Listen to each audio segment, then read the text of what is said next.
Champeta comes straight from Africa. It was brought from Africa, with a lot of influence from the Caribbean, but also from United States, especially from New York, because a lot of the people that live there, they send those all long plays that were recorded in France, okay?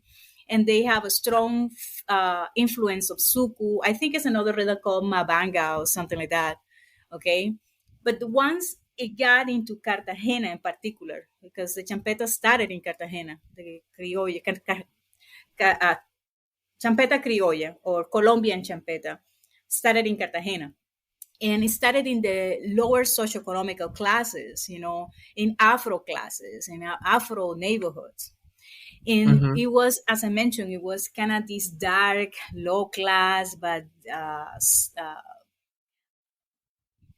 I would say not it wasn't illegal, but it was kind of looked down upon. It was even considered vulgar, really low class. Okay. And so I didn't know this, but doing a little research, it turned out that the word champeta comes from the fact that people that lived in those neighborhoods and started listening to that music, they used to have this type of knife called champeta. Okay. So the music was related to that kind of instrument, because every time they play something like that, there was always trifle. There was always a fight. There was always some trouble. And again, these were people that were in the low side of society. Okay. Yeah. The word champeta per se comes from that, and it comes from also from the French word champetot, which is kind of like public or belong to the public, to the crowd. Okay. So the influence started in the 1930s, and with the Caribbean festival that I mentioned before, it became more and more prominent. That was in the 80s. Yeah, I think it was in 1982, if I'm not mistaken, that the first Caribbean festival took place. And then it received that, but also received calypso, soca, all those rhythms from Haiti, Curacao, the Antilles, anyway. Okay. And then in Cartagena, that music took roots. So when I mentioned I grew up with this music, and the fact that we made up these lyrics because we didn't understand what they say, then people started saying, hey, maybe we can make our own style, maybe we can adjust it, maybe we can, and then it started groups like Anne Swing.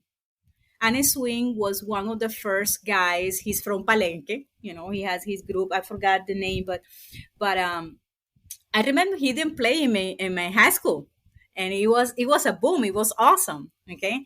It was the beginning of this movement. Yeah. Of these guys that started adapting that music into their own style. They created a new type of dance, which if you see is very different from the other ones, but it's also very, very sensual. Oh my God.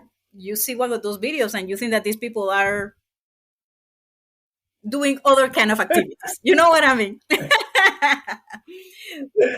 Yeah.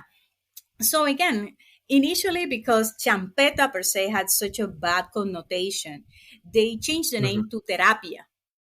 Therapia. Oh, okay. And initially, everybody talked about Therapia. But it started gaining grounds. It came from the bottom up. People started getting more familiar with that. And then when there were more and more local groups, and with the carnivals, like Cartagena, for example, the local carnival, I would say, the Patron Saints parties and stuff like that are in November. So this is a independence parties. All this music became really prevalent and became available to all the classes. It wasn't just something that just low class people would listen to or dance to. It got open to everybody. So at that point, it regained its essence as champeta. So it stopped being called Therapia.